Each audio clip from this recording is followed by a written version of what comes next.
បាទសូមជំរាបសួរថ្ងៃនេះដែរគឺខ្ញុំនឹងធ្វើបទបង្ហាញអំពីរថយន្តដែលប្រើហ្គាសហើយលុបសញ្ញាចិត្តអស់ហ្គាសបាទអញ្ចឹងមានន័យថានៅពេលដែលរថយន្តរបស់យើងគឺប្រើជាមួយនឹងហ្គាសហើយវាលុបសញ្ញាអស់ហ្គាសមានន័យថាគឺវាអាចធ្វើឲ្យខូចជាមួយនឹងបូមសាំងរបស់យើងបាទចឹងបើសិនជាអាចទេលោកអ្នកបងប្អូនគួរតែប្រញាប់ប្រញាល់ដើម្បីធ្វើការបំពេញបន្ថែមឲ្យទាន់ពេលវេលាបាទចឹងបើកាលណាគឺហ្គាសវាឲ្យសញ្ញាចិត្តអស់ហ្គាសហើយគឺវាចាប់ផ្ដើមបូមប្រើជាមួយនឹងសាំងម្ដងបាទអញ្ចឹងយើងអាចធ្វើដំណើរគឺបានចម្ងាយគឺ30ទៅ50ម៉ៃល៍គឺអាស្រ័យទៅលើរថយន្តបងប្អូនតែរថយន្តបងប្អូនហ្នឹងគឺចាស់ឬក៏ថ្មី30ម៉ៃល៍ហ្នឹងគឺបើគិតជាគីឡូវិញគឺស្មើជាមួយនឹង48គីឡូទៅជាមួយនឹង50គីឡូ60គីឡូអាស្រ័យទៅលើប្រភេទឡានបងប្អូនស៊េរីចាស់ឬក៏ស៊េរីថ្មីតែប៉ុណ្ណោះទេខ្ញុំសូមបញ្ជាក់ឡើងវិញបើកាលណាយើងប្រើហ្គាសហើយគឺវាលុបសញ្ញាចិត្តអស់ហ្គាសដូច្នោះគឺវានឹងបូមសាំងវិញម្ដងបើកាលណាវាបូមសាំងបើកាលណាយើងធ្វើឲ្យវាអស់ញឹកញាប់ពេកវាលោតសញ្ញាញឹកញាប់ពេកបាទគឺអាចធ្វើឲ្យយើងនឹងខូចជាមួយនឹងប្រព័ន្ធបូមសាំងតែម្ដងបាទអញ្ចឹងអរលោកអ្នកបងប្អូនគួរតែប្រុងប្រយ័ត្នឲ្យមែនទែនបាទហើយចំពោះរថយន្តដែលប្រើហ្គាសវិញសួរថាតើក្នុង100គីឡូហ្នឹងតើវាស៊ីប្រមាណលីត្រវាដូចជាមួយសាំងដែរ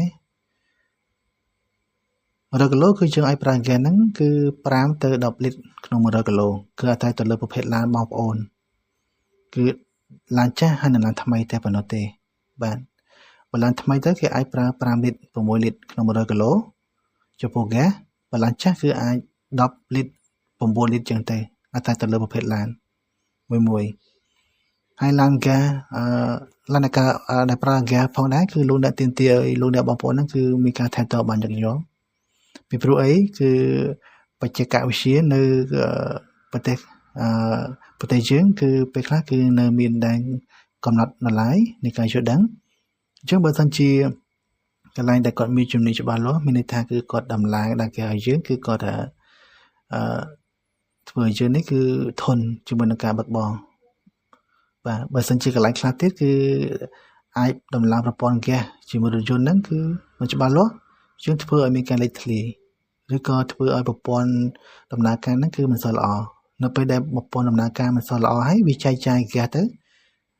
មិនល្អវាធ្វើឲ្យឡានរបស់យើងហ្នឹងគឺឃ្លីងឃ្លោងគឺកន្ត្រាក់អញ្ចឹងមានថាមុនតែយើង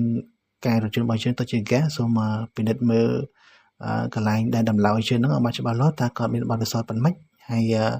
គាត់មានការធានាអត់អញ្ចឹងជៀសវាងបញ្ហាណាមួយនៅពេលដែលយើងកំពុងតែបើកបរបាទចឹងត្រង់នេះហើយដែលយើងគួរតែមានការភ័យបារម្ភហើយនៅខ្លាចហើយការលើកឡើងរបស់ខ្ញុំនេះគឺខ្ញុំមានបំណងល្អទេមិនមែនថាយើងបង្អាប់នឹកកន្លែងដំឡើងណាមួយទេដោយបច្ចេកទេសនៃជាងគឺវាមានការយល់ដឹងខុសៗគ្នាបាទអញ្ចឹងមានថាលោកអ្នកបងប្អូនគួរតែប្រុងប្រយ័ត្នឲ្យមែនទែនហើយឡានហ្គាសផងដែរគឺទាមទារឲ្យលោកអ្នកបងប្អូនហ្នឹងគឺមានការថែទាំបាទបើមិនដូចនោះទេគឺវាអាចជួបបញ្ហាផ្សេងបាទខ្ញុំមានតែប៉ុណ្្នឹងទេសូមអរគុណច្រើនបាទ